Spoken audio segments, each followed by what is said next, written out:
Well, good afternoon, everyone. I will tell you, this is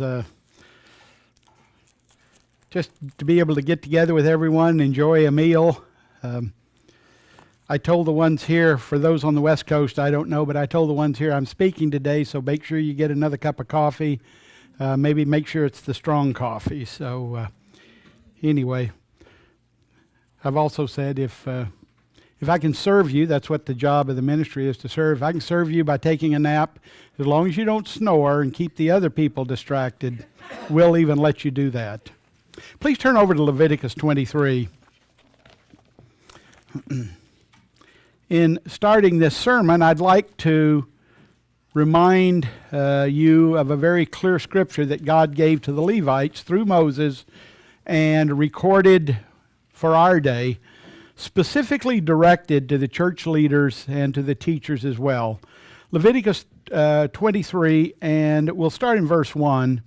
It says, "And the Lord spoke to Moses, saying, Speak to the children of Israel." And of course, we know who spiritual Israel is.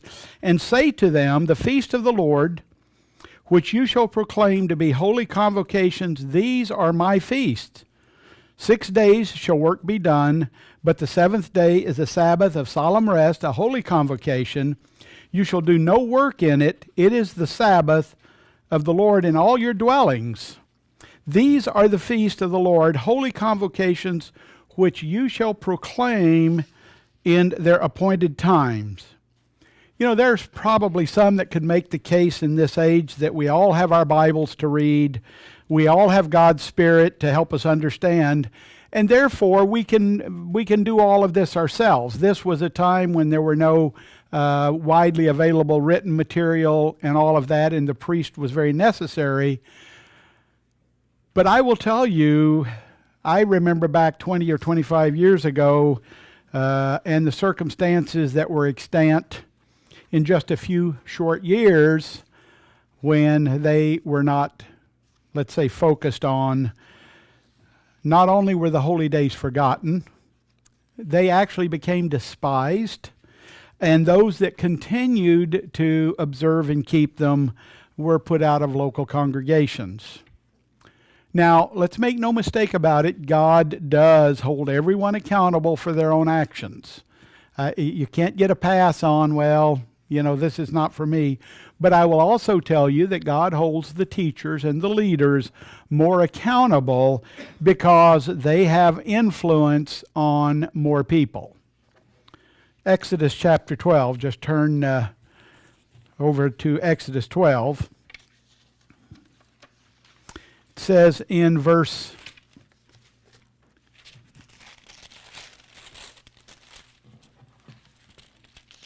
my determination this year was to get a new Bible. It has just come apart here.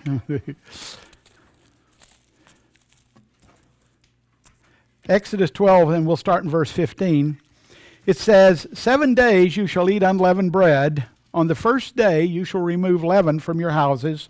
For whoever eats leavened bread from the first day until the seventh day, that person shall be cut off from Israel.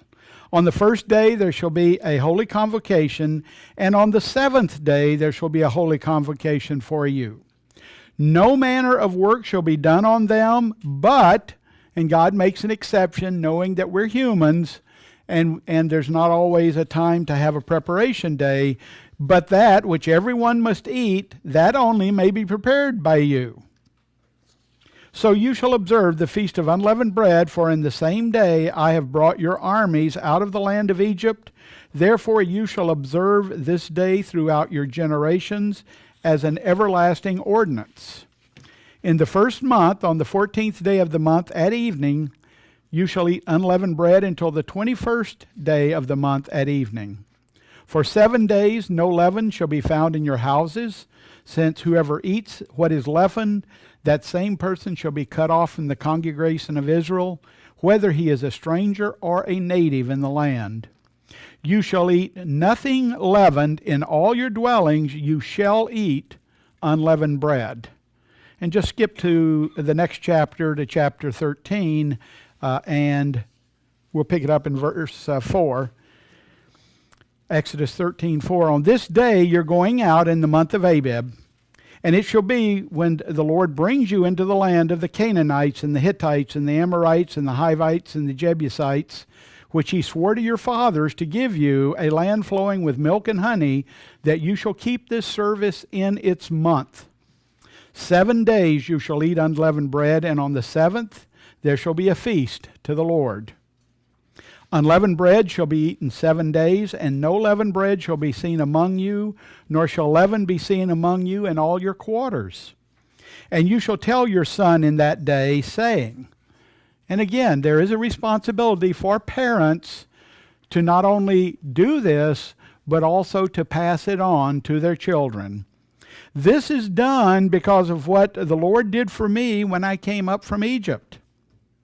It shall be a sign to you on your hand, and as a memorial between your eyes, that the Lord's law may be in your mouth. For with a strong hand the Lord has brought you out of Egypt. Therefore you shall keep this ordinance in its season from year to year.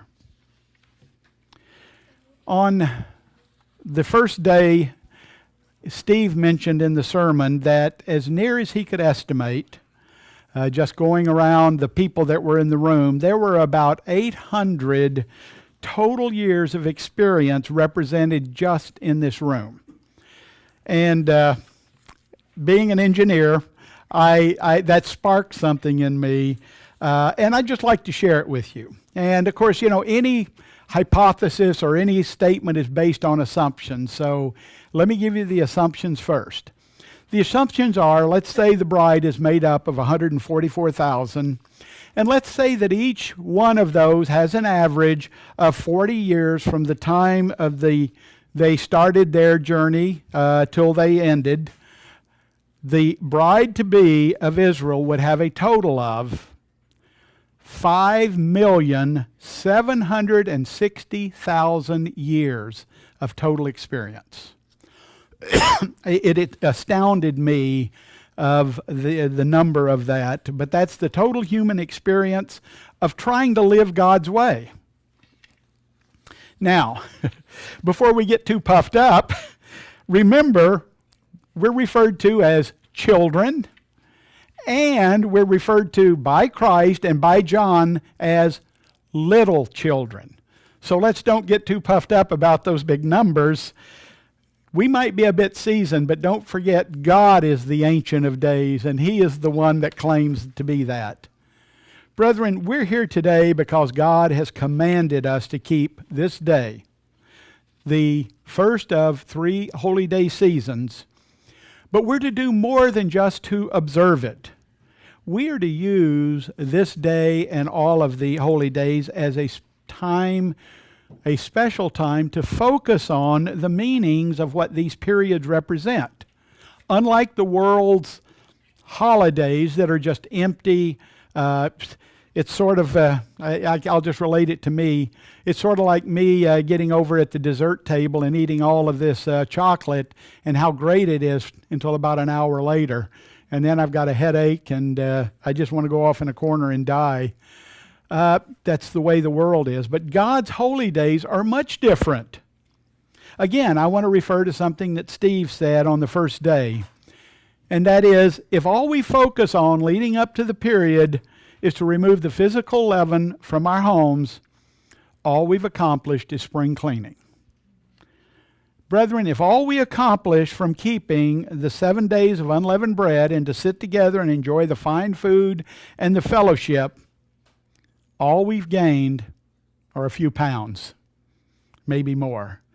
The spring holy days, starting with Passover, the evening sacrifice of the lamb, the placing of the blood on the doorpost, the death of the firstborn, the expulsion of the children of Israel, the crossing of the Red Sea, the 40 years of wandering in the Sinai, rejecting the initial entry into the Promised Land, crossing over the Jordan, the circumcision, the 7 days of trekking around Jericho, and the shout on the 7th day, which was on the last day of unleavened bread, when the wall fell, and they received the promise of their physical inheritance. As I've said in previous sermons, this first season represents the total journey that every child of God will take during their conversion process. From the beginning, from the covenant, from the baptism, and then that journey in the wilderness while, and I'll bring this out, the old man dies in the desert, and then the reaching of it, all of that will take place in this period of time. You know, a wandering of 40 years, if we think about it, was to be led by Christ by day and by night. We do that. We feast on all of our lives, we should, the spiritual manna that we need to make the trip. And then to finally arrive at the destination, to a place that's been prepared for each and every one of us. On this day, the last day of unleavened bread, I want to focus on the journey that God has selected each of us and foreordained that each of us will take in our lifetime.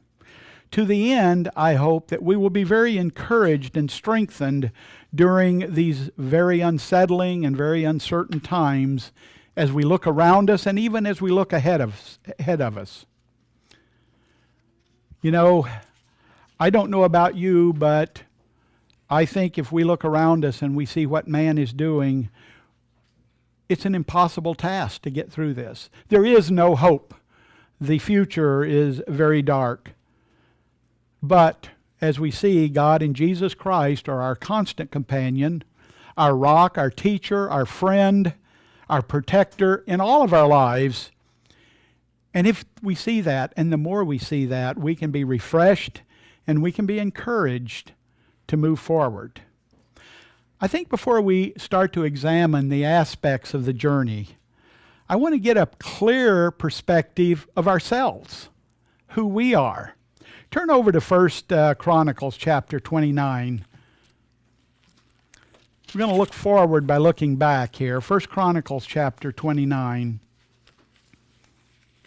You know, from the time the Israelites left Egypt and constructed the tabernacle in the wilderness at the time of Solomon, and there was a solid structure for the Ark of the Covenant, about 550 years elapsed. You know, the Israelites, while settled in the Promised Land, did not have a structure for God that would represent a permanence to them. You know, the Ark, which was portable, as you can read in the earlier parts, was moved around. It was even in the hands of the Philistines at a time, but it was not in a permanent structure. And here we are, we'll pick it up nearing the end of his life and his journey is David announcing the proclamation of this relatively permanent structure which was to worship God in. And we'll pick it up in 1 Chronicles 29, and let's start in verse 1. It says, "Furthermore, King David said to all the assembly, 'My son Solomon, whom alone God has chosen, is young and inexperienced. And the work is great because the temple is not for man, but for the Lord God.'"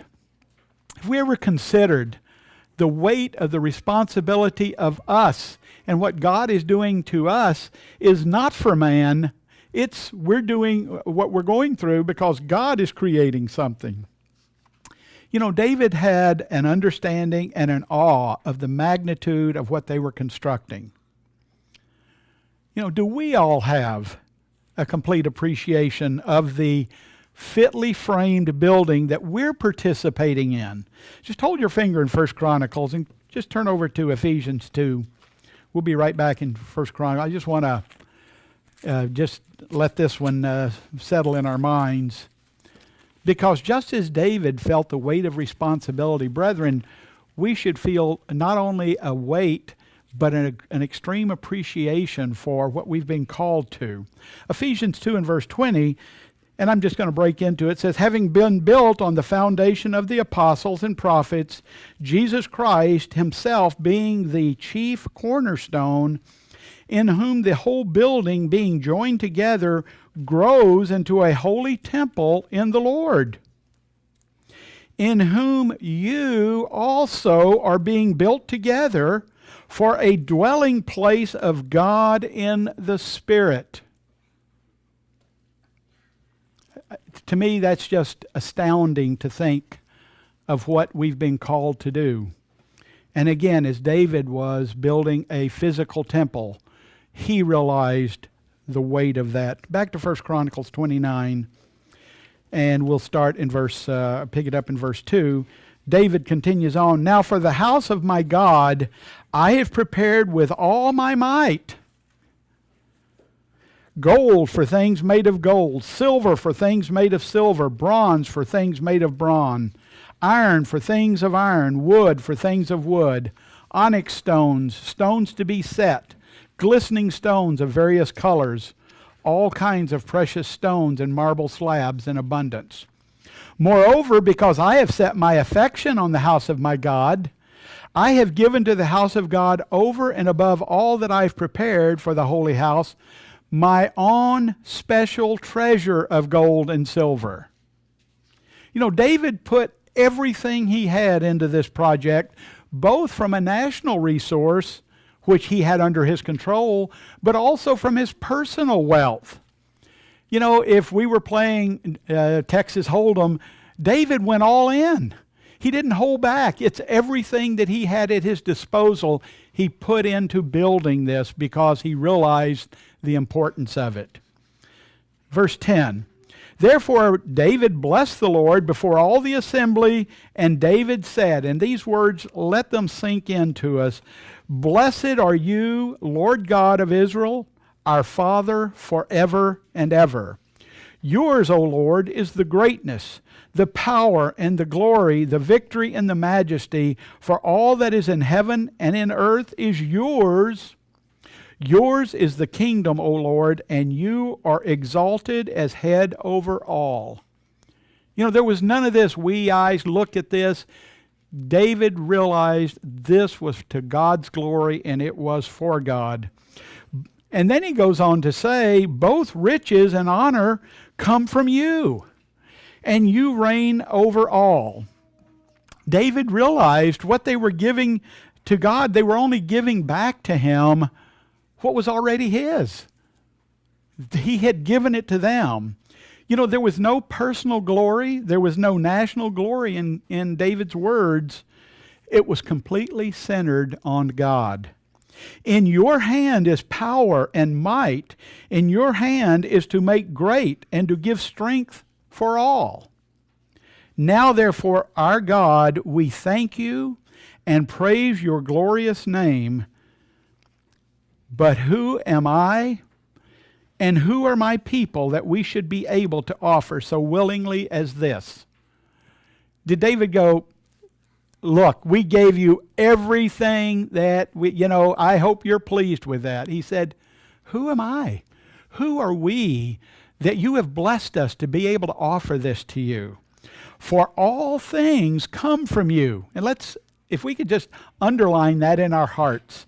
"For all things come from you, and of your own we have given you." We just gave it back to you. It belonged to you, and we've given it back to you, and the praise and the honor go to you. Now notice, David goes on to acknowledge, and if you think about the contrast here, ever since they had the ark, it's been on the move. It's never been permanent. And then all of a sudden, not all of a sudden, but in the end of David's life, the plans are to build a permanent structure. And yet, look what David said as he goes on and how we should feel today. Verse 15, "For we are strangers and pilgrims before you, as were all our fathers. Our days on earth are as a shadow and without hope." Again, the first time they set out to do something permanent, and what David wants ringing in their ears is, we're just passing through. We're just strangers, we're just pilgrims, and We're just going to be here just like the grass for just a very short time, and we will be without hope. Verse 16, O Lord our God, all this abundance that we have prepared to build a house in your name, the third time David says, is from your hand and is all your own. Where in there did David take that much of personal glory for commissioning this? It was all to God.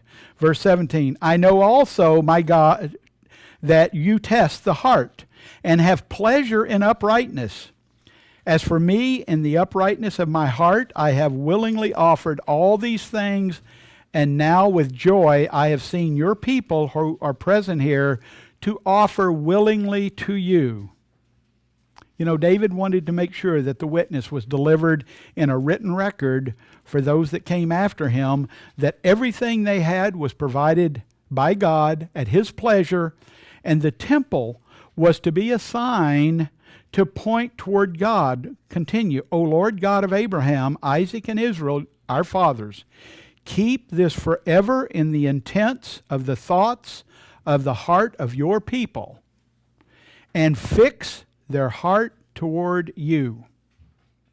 David wanted this not to glory men, not for them to look at this temple. He wanted the people to look and say, our God, we belong to him. He is the one that gets the glory. Now, what's sad is we have the historical record. Let's push the fast forward button forward about 1,000 years in the time of Christ. You see, people felt at that point they had a relationship with God because it was their right. They were descended from Abraham. Therefore, we don't have to do anything. We inherited this. It's ours. Instead of looking to God and keeping their hearts fixed on him as they looked at the temple, they looked at the temple as some kind of magic thing. The temple, the temple, the temple. God's not going to allow anything to happen to us. The temple is here. They completely perverted and lost the very central thing that David said it was for. It was for you to point to God, to see God. It was to keep your hearts on him. And what happened? Their hearts turned inward. This is our right, and you know what? There ain't nobody going to touch us because the temple is here. Well, you can fast forward just about another 70 years and see how that worked for them. Brethren, they forgot that they were strangers and pilgrims. What about us? You know, do we look at ourselves, our knowledge? You know, we want to belittle and berate those that are around us because they don't measure up to our level of righteousness. In and out of the church. You see, at the root of those attitudes and the thoughts are the fact that we have forgotten that we're on a journey. We're just passing through. We want everything and everyone to measure up to our standards. We want our human governments, our friends, our mates, whatever, to meet our standards, and we forget that we're on a journey and we're just passing through. And when we forget that, brethren, we become sluggish and we slow down and we start to become leavened and weighted down, and finally we will stop moving forward. That weight that can come around, that we can become so distracted, can stop our progress. And then we put our efforts into trying to change everything that we think is wrong. And again, we forget that we're just passing through. Hebrews 11.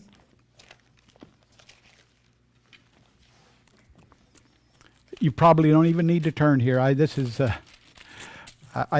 trying to remember my last sermon. I didn't end up somehow around this, but I'm not going to apologize. God has put this in my heart. And Hebrews 11, verse 13, it says, "These all died in faith, not having received the promises, but having seen them afar off and were sure of them." They never doubted it. embraced them, and confessed that they were strangers and pilgrims on the earth. For those who say such things declare plainly that they seek a homeland. And truly, if they had called to mind that country, let me add, they get distracted, they start to look around, they start to see, and then they start to, because you know what? I think God made us to want to be fix-its. We want to fix everything, and that's not wrong. What we see around us today, we should want to fix that to the depths of our being and realize there's coming a time we will be able to participate in that, but not now. If truly they had called to mind to that country from which they had come out, they would have had opportunity to return. But now they desire a better, that is, a heavenly country. Therefore God is not ashamed to be called their God, for he has prepared a city for them. Where do we fit into this, brethren? Are we just passing through? Everyone, I think all of mankind desires a better country. It's just, what is it? You know, we desire a better country in the future. We are not, and we couldn't try to make this one today like that better country that we're moving toward. Look around you. Do the world's governments feed off of and prey on its citizens? Do the strong enslave and steal from the poor? Do we as people think anything of killing unborn children that have no choice and then call it choice, freedom of choice? Does that affect us? Does that grieve us to the depth of our being? Matthew 23. Brethren, if we get to the point it doesn't hurt us, it doesn't grieve us, we're in trouble. Matthew 23, verse 37, here is Christ. Knowing that he was going to be killed, hated, rejected, even by those that were following him, he said, "O Jerusalem, Jerusalem," Matthew 23:37, "the one who kills the prophets and stones those who are sent to her. How often I wanted to gather your children together as a hen gathers her chicks under her wings, but you're not willing. See, your house is left to you desolate." You know, when it does hurt you, brethren, and it should, and you get discouraged by just the daily fight, go back and read Hebrews 11. When we're hurting so much and we want to fix this world, let's realize that we're called to do that, but just not now. I will guarantee you, if we had the power to fix everything in this world, it wouldn't work, because we can't fix the most important aspect. Go over in Jeremiah chapter 17. Again, one of our memory verses, Jeremiah 17, verse 9. You see, this is at the root of the issues. Jeremiah 17:9, "The heart is deceitful above all things and desperately wicked. Who can know it? I, the Lord, search the heart. I test the mind, even to give every man according to his ways, according to the fruit of his doings." You see, as humans, we can only work on the physical things. We can only work on and treat the effects. You know, even the legislators of our time that keep making more and more laws trying to legislate their concept of civility, they're completely failing. No human being is capable of fixing the cause of the problems. And brethren, that's our desperately wicked hearts. Not even can we fix ourselves and our own desperately wicked hearts. And if we focus on that and we realize that what God has blessed us with is He's now with a very few, and God is fixing not the effects but the cause. He's working on fixing our hearts because we can't even do it. Only God. Romans chapter 1.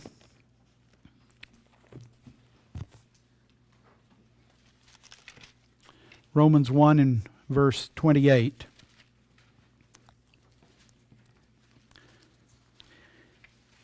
And even as they did not like to retain God in their knowledge. You see, this verse starts out with a root cause and then goes on to show the results of that root cause.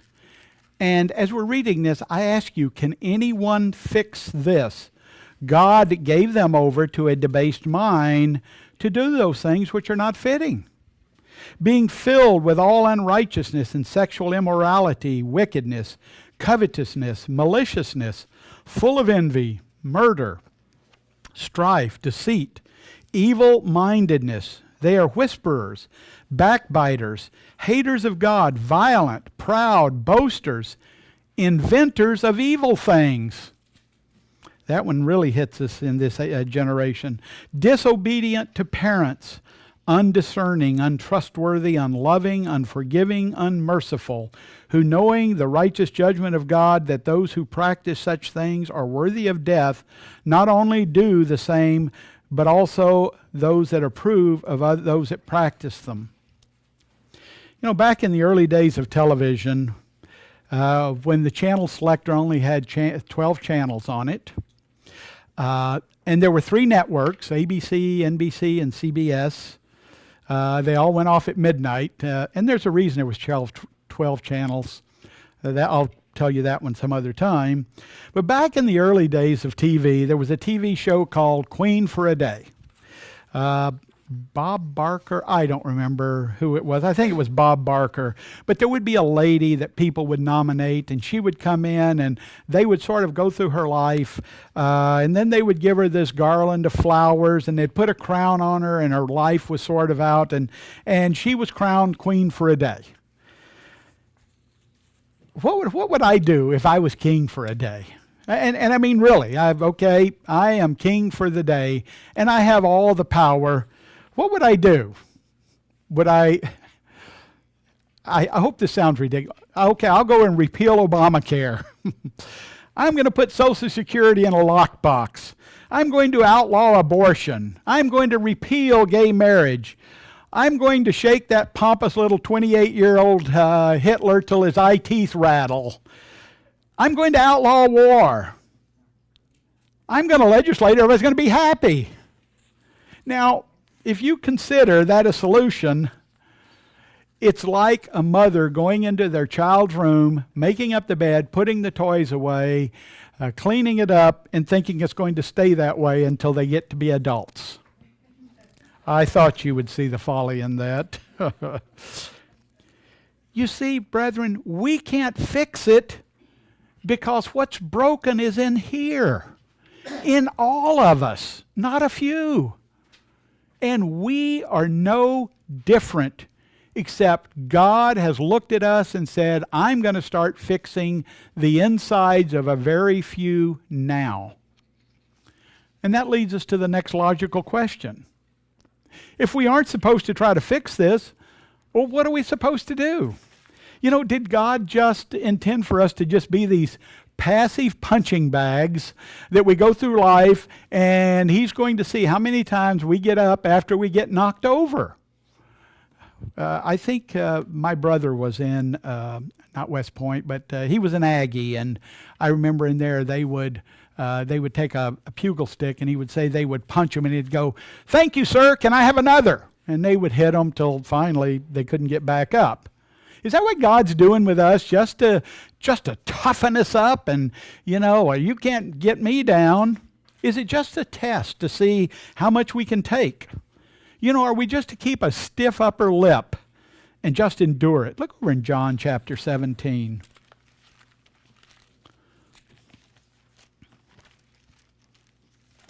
John 17, verse 14. It says, I've given them your word, and the world has hated them because they're not of the world, just as I am not of the world. You see, Jesus in essence was saying, they are strangers and pilgrims just like I am.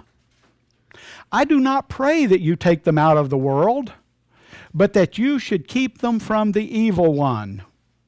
And again, we could do a sermon on this, but here's the Cliff Notes version of this. If God did not keep us from the evil one, we would be destroyed in about 2 seconds. Don't ever think When we run into trials that God has not kept us from the evil one, we're still alive, and Satan would destroy us so fast it would make our heads spin. And that's why it's part of our daily prayers, is to keep us from that. Matthew 6:13 in your own time. Or we would be destroyed.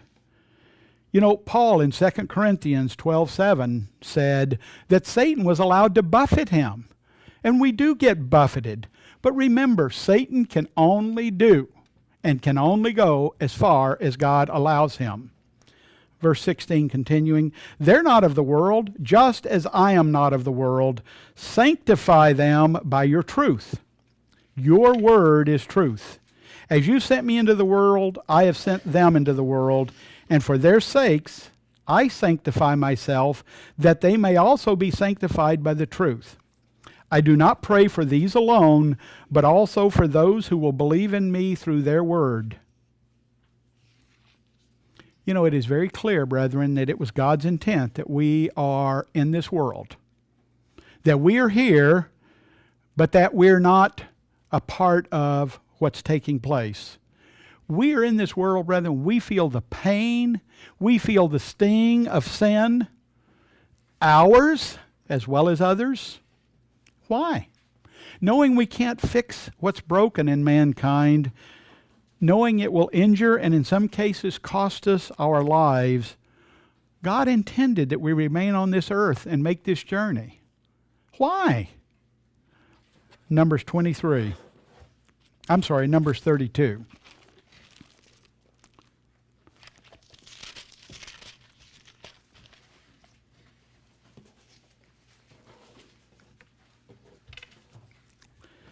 Numbers 32, we'll pick it up in verse 13. It says, so the Lord's anger was aroused against Israel, and he made them wander in the wilderness 40 years, until all the generation that had done evil in the sight of the Lord was gone. What was the evil? You know, from the onset, they rebelled against God. Right after they made a covenant with God in the sight of Mount Sinai, they committed horrible sins and idolatry against God and each other. After their covenant, after their baptism, God was ready to wipe them out, but Moses begged God not to spare them as their advocate, as their high priest. Thankfully, brethren, we can sit here and say, we never committed any sins after we were baptized. After we entered into a covenant, we aren't like those doughheads back then. We got it. Causing and demanding a sacrifice and our high priest to intercede for us. Even, and remember, even in the clear sight of the cloud and the fire, they murmured and doubted God's ability to keep his promise. He's trying to kill us. He's trying to starve us. This horrible manna, it's despicable to us. Again, brethren, thankfully, we have never doubted God's ability to carry through, have we? We never thought, what's he trying to do? Kill us? You know, many of us came along in the late 60s and early 70s, and we just knew at that point that there was just a short stroll to the promised land. Just keep your head down. Just do what you're told. Obey what the minister tells you to do. Few short years, you're going to be there. It's going to be all over. Christ is going to return. We're going to get these huge crowns that's going to barely fit in a room. We're going to sit on this throne. And those people that have wronged us, they're going to quake in their boots. They're going to grovel. You just wait, we used to say under our carnal, misguided breaths. What happened? Why did God wait? We're ready. Those of you that were around back then, looking back, ask yourself, were we ready back then? Did we have the faith in God to do what he told us and required? What a wonderful, merciful God that he didn't unleash a bunch of self-absorbed knotheads loose on this world. I chief among them. You know, I can hardly stand what I am today. Much less 40 years ago when I thought God was going to take me to the promised land in just a couple of years. My sweet wife that I've spent the best 40 years wandering with will tell you I was the most vain, cocky person she's ever met. I think now she just accepts that. I don't think I'm that much different. Brethren, we lacked the trust and the faith in God to put ourselves and our lives in His hands. We had to wander for 40 years. You know, it's interesting when you look at that word wander, as we just read. That's Strong's 5128, and it is nuah. That's my pronunciation, nuah, 5128. And it's a primitive word, and it means, and there's a great many definitions of it, but let me just read some of them. And this is interesting for your own study if you want interesting. Remember the wave offering? If you look at the Hebrew word, that was nuf. That's only two Strongs different from this. And it's the same root word because it means to wave and to move up and down.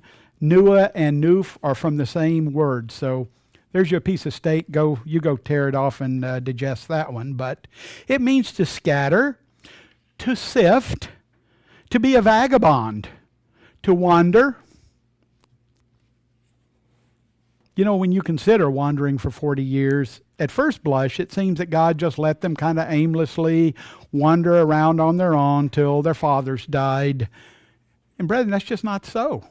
As a matter of fact, our wandering was before we were called. We'll look at that in a minute. Exodus chapter 40. Exodus 40 and verse 36. Exodus 40:36, it said, whenever the cloud was taken up from above the tabernacle, the children of Israel would go onward on all their journeys. But if the cloud was not taken up, they did not journey till the day that it was taken up. For the cloud of the Lord was above the tabernacle by day, and fire was over it by night, in all the house of Israel throughout all their journeys. Does that call to mind a promise that Christ made to us? I am with you always, even to the end of the world. You know, in talking to someone about a journey and the children of Israel wandering, while it's not a direct straight line, it was nevertheless very carefully determined by God and decided to give them a path that was best for them to accomplish His purpose. It wasn't like, well, okay, let's go east for a few days, and then there were times that they stopped and they stayed there sometime over a year. And their wandering was following the cloud and the fire. I mentioned that to a person, and this person mentioned that even in leaving Egypt, God led them in an indirect path so that they would not encounter the Philistines and see war and become afraid and return. You can read that Exodus 13:17. You see, God, even with them, He did not test them beyond their ability to deal with it. Does that sound like a familiar promise God has made us? He knew at the time they didn't have the faith and they would become disheartened, and He led them a different direction. 2 Corinthians chapter 5.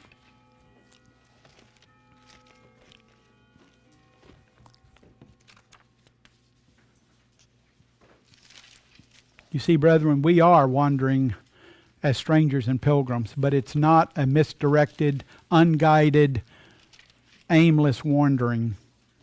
2 Corinthians chapter 5, verse 4, it says, for we who are in this tent groan, this tabernacle, this very temporary dwelling, being burdened, not because we want to be unclothed, but further clothed, that our mortality may be swallowed up by life. Now He who has prepared us this very thing is God, who has also given us the Spirit as a guarantee. So we are always confident, knowing that while we are home in the body, we are absent from the Lord. Verse 7, for we walk by faith, not by sight. Again, we should never view the Israelites or ourselves as just an aimless wandering. As I mentioned before, the Bible clearly tells us, though, pre our conversion, that's what it was. Look over in 1 Peter chapter 1. Very clearly tells us that that's what we were doing. 1 Peter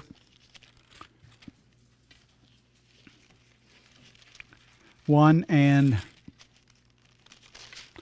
verse 17.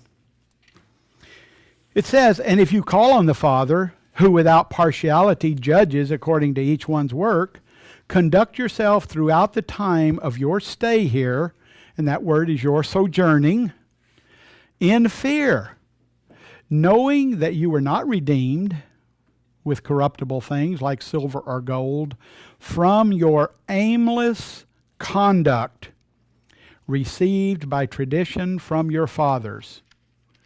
You see, that was the wandering. That was just an aimless, we're just going to, whatever hurts the least and feels the best, that's what we're going to do. That's what we were taught. We didn't have a direction. We did what we were taught by word and example, and that was, as much as we can, to satisfy the self and the lust that we had. We not only received that from our physical fathers prior to our redemption by the sacrifice of Jesus Christ, we received it from our spiritual father at the time, and that was Satan the devil. Continuing, verse 19, "But with the precious blood of Christ, as of a lamb without blemish and without spot, he indeed has foreordained before the foundation of the world, but was manifest in these last times for you." You know, today when we go from one place to another, our travel it's really like everything else in life. It's just to get us from point A to point B. I used to travel a lot more than I do now, but I remember having to take a trip to Brazil or a trip to the Far East or to Europe, and I would get on a plane, try to get as little sleep before I'd get on a plane. My goal was to go to sleep as fast as I could, to sleep as long as I could, so I would wake up just as the wheels were touching down at the destination. I didn't want anything in between was just sitting there, you know, watching people go by, watching the clouds, eating peanuts and being bored. You know, the trip was something to be endured. Brethren, consider our journey. It's not that way. I think we thought that was the way it was going to be. We would just be called, and we were going to, like I say, just do what we were told for a few years, and then we'd be at our destination. God didn't call us so we could take a nap and wake up at our destination. And that's what we thought in the early days. God does indeed want us in His family, and He is drawing us to Him. No mistake about that. But He wants our presence. He wants our hearts. He wants our love. He wants our trust in Him. And even though we left the old man behind at baptism and we came out without leavening, you know, that old man it refuses to die. You know, we are going to be on this sojourn following the cloud and the fire until that old man dies in the wilderness. Because that old man is not compatible going into the promised land. It had no faith. It was selfish. It was godless. It was sensual. It was wanting to satisfy. That man is going to die in the wilderness. He can't go in. Colossians 3.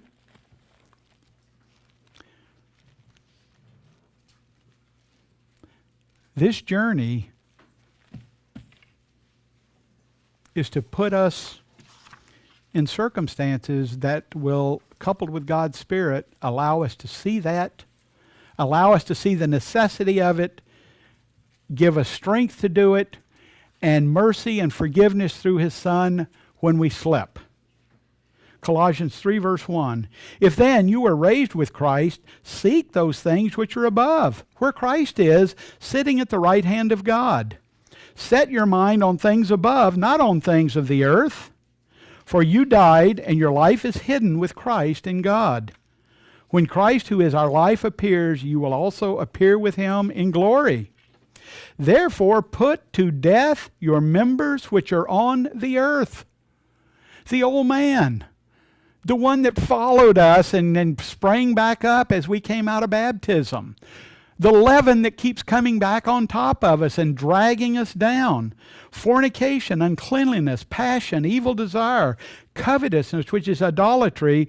Because of these things, the wrath of God is coming upon the sons of disobedience, in which you yourselves once walked when you lived in them.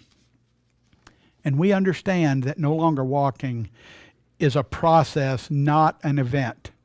Oh, I wished it was an event. Because stopping the event means to change the heart, and we know that's a process. You know, one thing that's apparent to me when I consider a journey before the industrial age, a journey was not to just get a person from A to B. A person was also shaped and changed by the journey that they took. The Pilgrims came across from England looking for something better, seeking to escape persecution. And that journey changed them from what they were to what they became.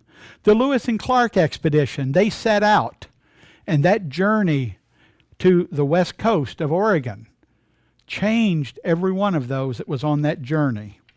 The travel westward by the settlers seeking a better home changed them. I heard a sermon about the Oregon Trail and the arduous trip that the Oregon Trail was. People loaded up their Conestoga wagons. They were headed to Oregon, the land of promise, and they took their Conestoga wagons and they filled it with everything imaginable. They took their stoves, they took their anvils, they took their pianos, they took their heavy oak furniture that had been in the family for years and years. They took the kitchen sink with them. And guess what? The weight of those overloaded Conestoga wagons, the axles were breaking every couple of miles because they were so weighted down with all of that stuff. You see, the settlers took what they thought they needed, and they learned on the trip it was just a lot of baggage that slowed down their process or their progress. When they got to the Rocky Mountains, and I don't mean this to sound funny, but I can look at myself. When they got to the Rocky Mountains and he started having to go through some of those narrow passages, they couldn't make, their horses, their oxen couldn't pull the wagons up with all of the junk in the Conestoga wagons. And apparently right at the front range of the Oregon Trail, there were miles of littered furniture and pianos and excess clothing and anvils because they couldn't get across with it. And the Indians finally realized, we don't need to raid these things. Let's just go out to the front range and wait for them to leave it behind, and we don't risk anything, and we still get all the goodies. The journey that they took changed them forever. They never looked at what they had as necessities after they crossed the Rocky Mountains. They had to decide what was really necessary, and much of what they really thought was necessary was almost their demise. Hebrews 12.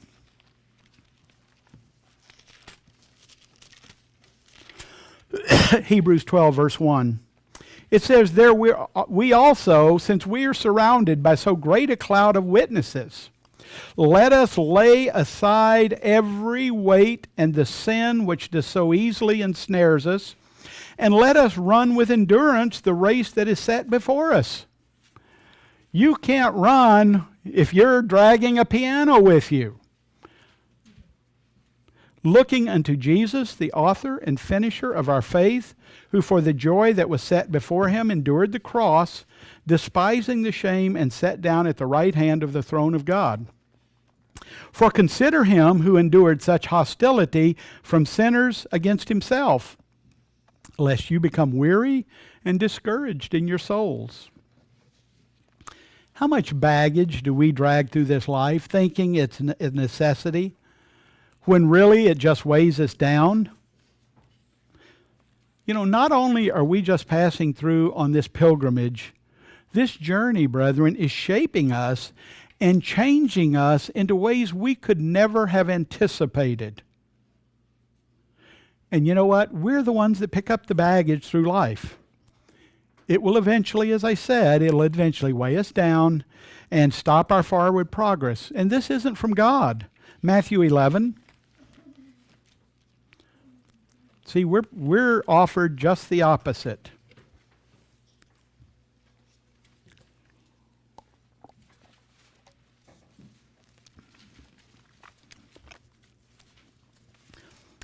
Matthew 11, verse 28.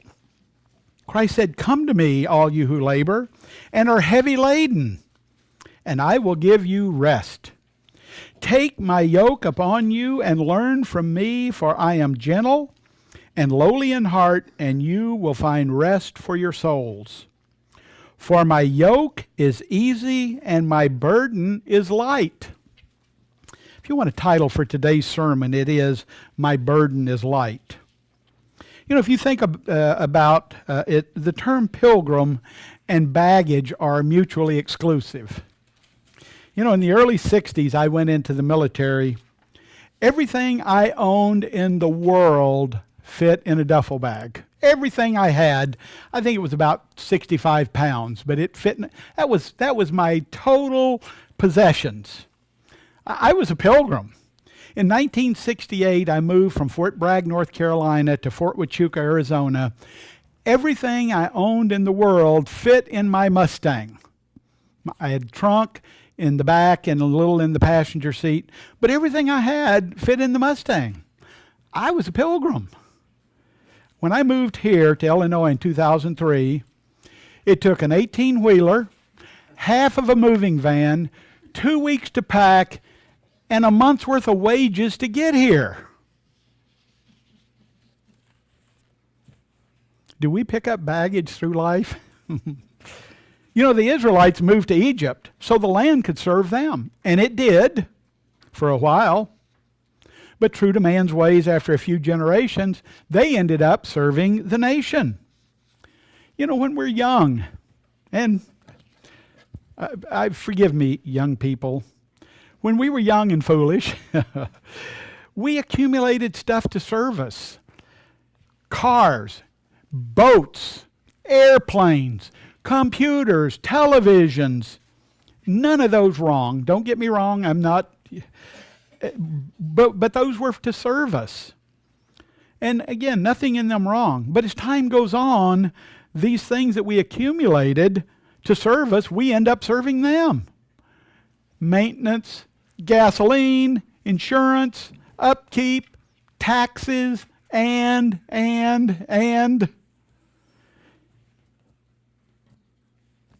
My kids have laughed at me for longer than I can remember. In true Ecclesiastes 3:5 fashion, I go through these a time together, stones together, and I stay in that mode until it takes all my time to maintain it, and then I go into a time to cast away stones mode.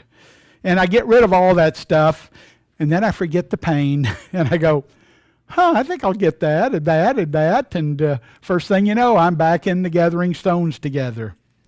I will say this, and really my kids just rolled their eyes at me. I believe it was just a day or two, one of the kids, I don't remember which, said, "Oh, Dad, another time to cast away stones time," or something. I don't know. But as I get older, I see more and more the side of having to serve and maintain, and maybe it's because I'm less capable to do it, and I find myself wanting to accumulate less and less. But you know what? Spiritually, we can still pick up a lot of baggage. I can pick up a lot of baggage. All I have to do is let my guard down. Because like leaven, I don't have to go out and gather it. I just have to stand still and it will start to pile on. Let me read to you a definition of a pilgrim. A pilgrim, a religious devotee who journeys to a shrine or a sacred place. And then they went through about the three, they called them the pilgrim festivals, the pilgrimages.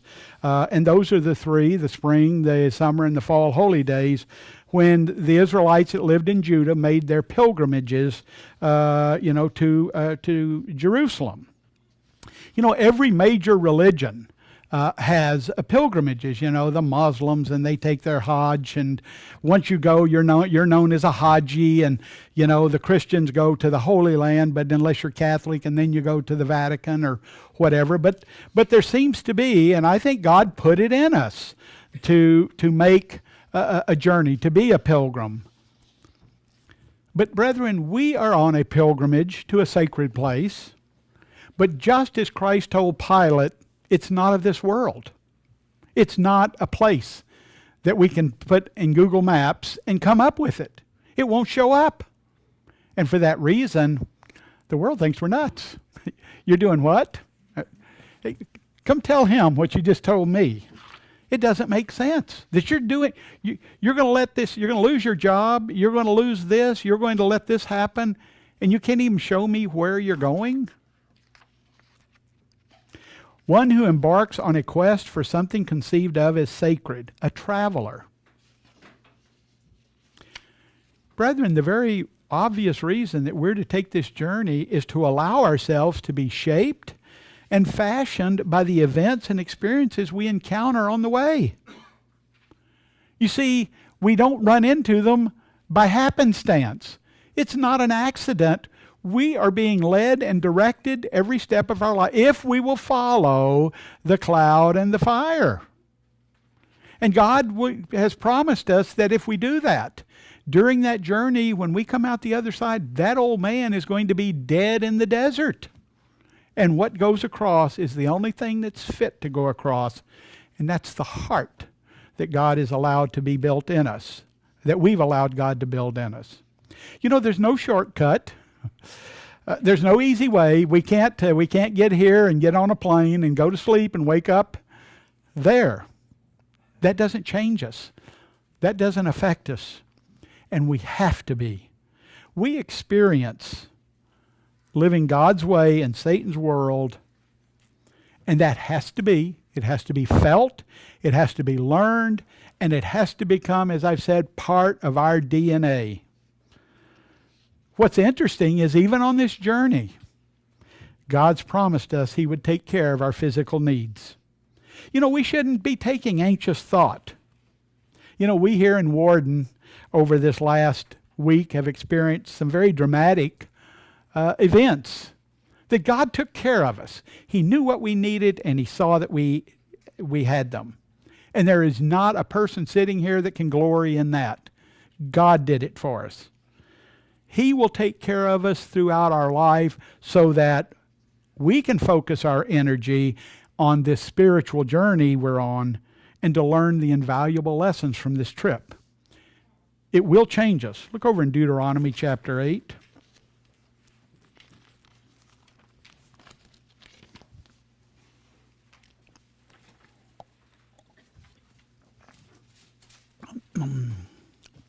In verse 1,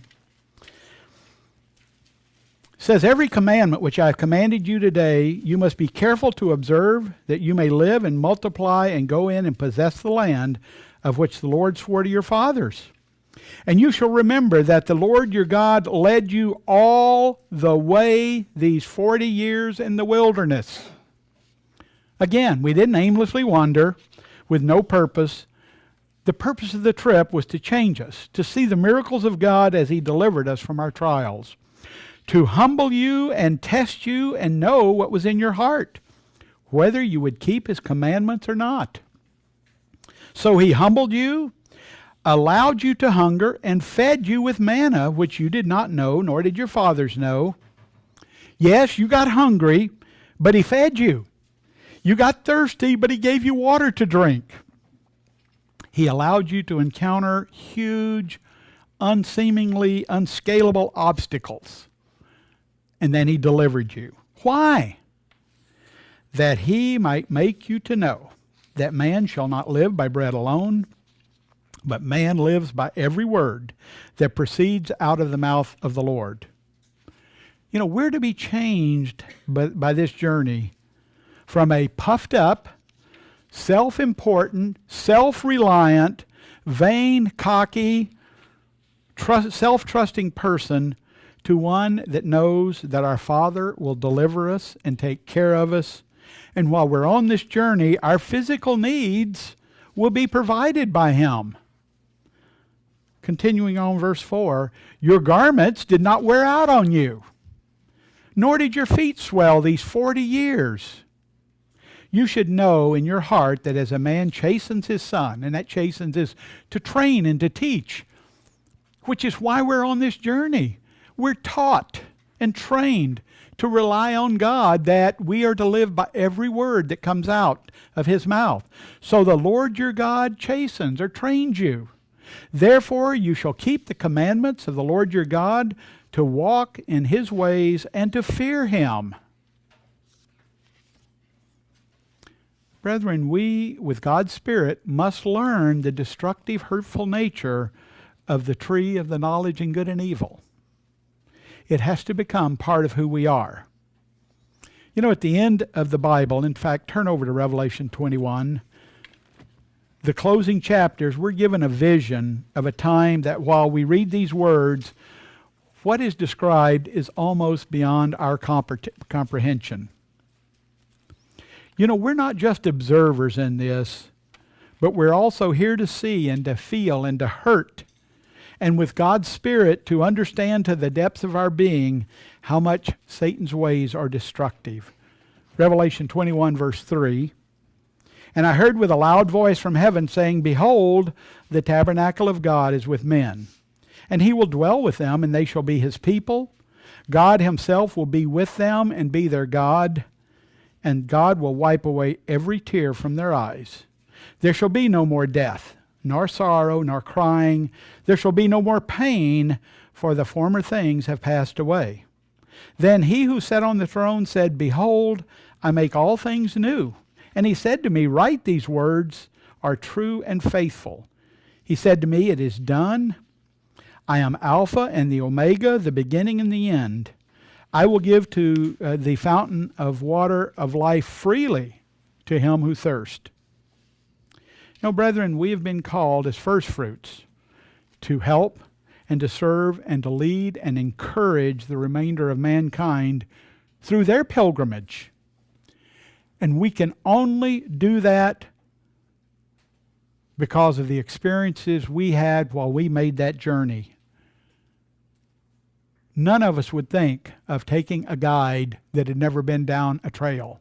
None of us would ever think of crawling into a car of someone that's never driven, or an airplane of a pilot that has never flown, or have a surgeon do an appendectomy that only stayed in a Holiday Inn one night.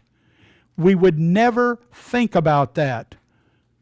And you know what? God is not going to unleash us on His other sons and daughters until we have been seasoned, not just in our experiences, but this heart has been changed into what God knows. Then we will look to Him, and we will always give the glory to Him.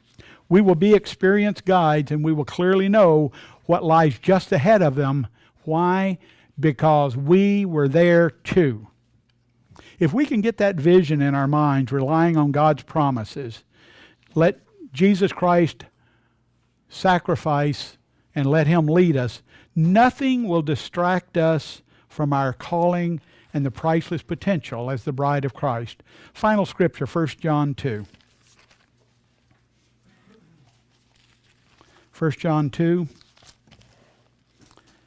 and we'll start in verse 5. It says, but whoever keeps His word, truly the love of God is perfected in him. By this we know that we are in Him. He who says he abides in Him ought also himself also to walk just as He walked. We're to follow in His footsteps. If we say we're Christians, we are on that journey that He took. Brethren, I write no new commandment to you, but an old commandment which you've heard from the beginning. The old commandment is the word which you heard from the beginning. Again, a new commandment I write, which thing is true in Him and in you, because the darkness is passing away, and the true light is already shining. Brethren, as man sees it, we're facing a very uncertain future which looks very dark and hopeless. But we should walk in the light of God's truth. We should be strengthened and settled as we face the days ahead. Brethren, let's never forget we're on a journey, and that journey is to change us so that we'll be able to serve those that come after us and show them the joy of being in God's family.